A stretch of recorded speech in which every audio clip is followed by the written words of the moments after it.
Selamat pagi anak-anakku kelas 7.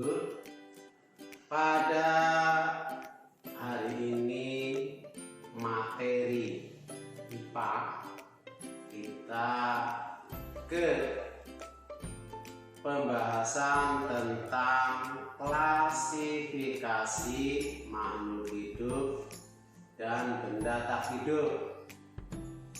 Oke, di dalam klasifikasi makhluk hidup dan benda tak hidup ini kalian harus bisa atau memahami setelah Bapak terangkan atau apa tujuan dari pembelajaran bab ini.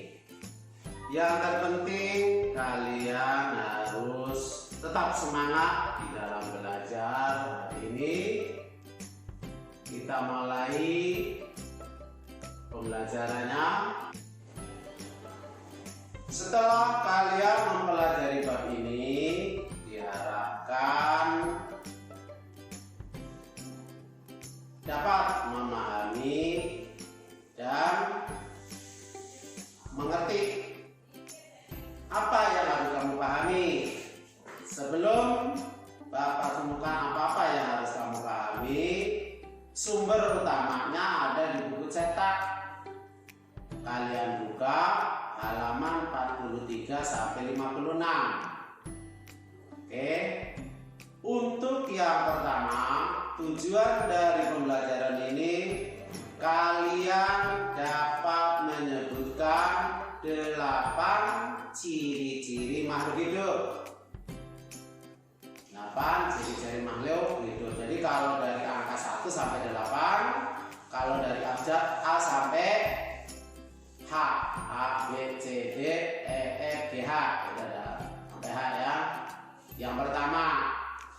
Yang kedua, kalian dapat menyebutkan alat gerak pada manusia.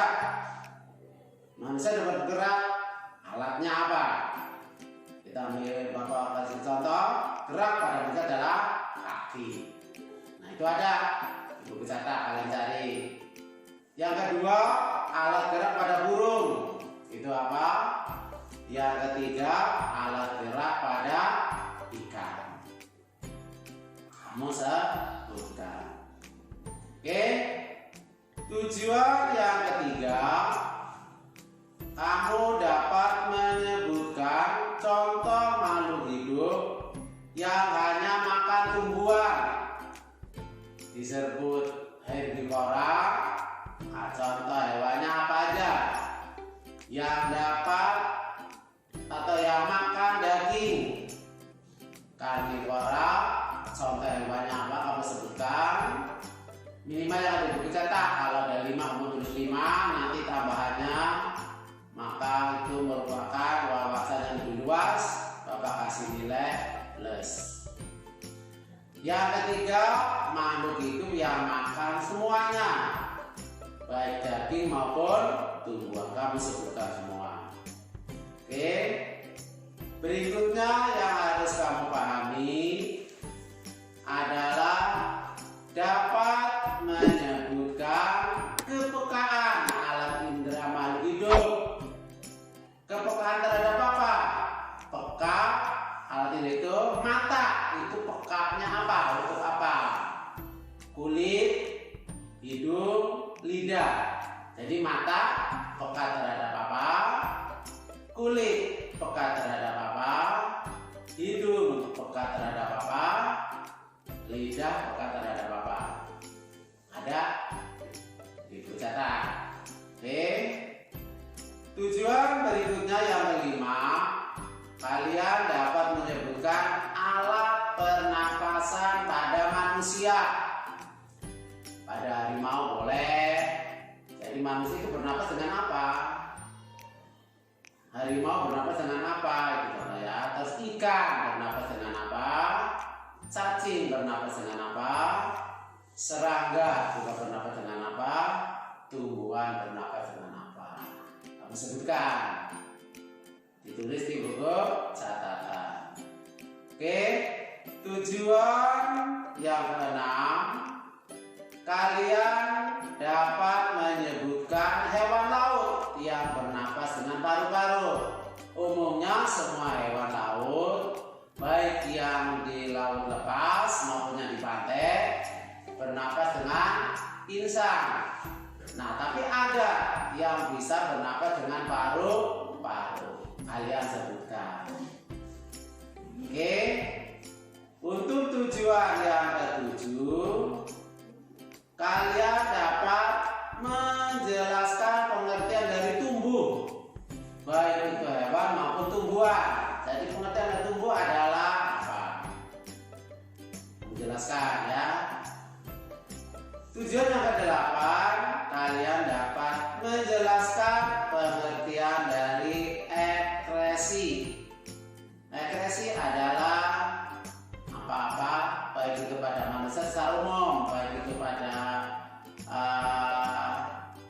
hewan maupun pada tumbuhan. Oke. Tujuan yang kesembilan, kalian dapat menjelaskan pengertian dari makhluk itu berkembang biak. Kalau tadi ekskresi, sekarang berkembang biak adalah apa itu pengertiannya? Oke. Berikutnya, kalian dapat menjelaskan tujuan makhluk hidup beradaptasi. Jadi semua makhluk hidup harus bisa beradaptasi. Apa tujuannya? Ya. Untuk yang ke-11, kalian dapat menyebutkan 4 ciri-ciri makhluk tak hidup. Kalau tadi kita membahas tentang makhluk yang hidup, yaitu ada 8. Sekarang pada makhluk yang hidup ada 4. Kami sebutkan. Yang terakhir dalam pelajaran ini, kalian dapat membedakan sifat-sifat makhluk hidup. Dan makhluk hidup ditinjau dari, jadi bentuk dan ukuran. Beda makhluk itu apa? Dilihat dari bentuk dan ukuran. Dilihat dari komposisi kimianya, apa bedanya, sifat-sifatnya. Dilihat dari tumbuh dan mempunyai daur hidup. Itulah 12 tujuan pembelajaran pada bab ini, yaitu bab tentang klasifikasi makhluk hidup ini yang harus kalian pahami. Sumber utama, sumber yang kamu cari bahannya ada di buku cetak kelas 8. Makanya kamu harus punya buku cetaknya. Ya, dan tetap semangat. Selamat belajar.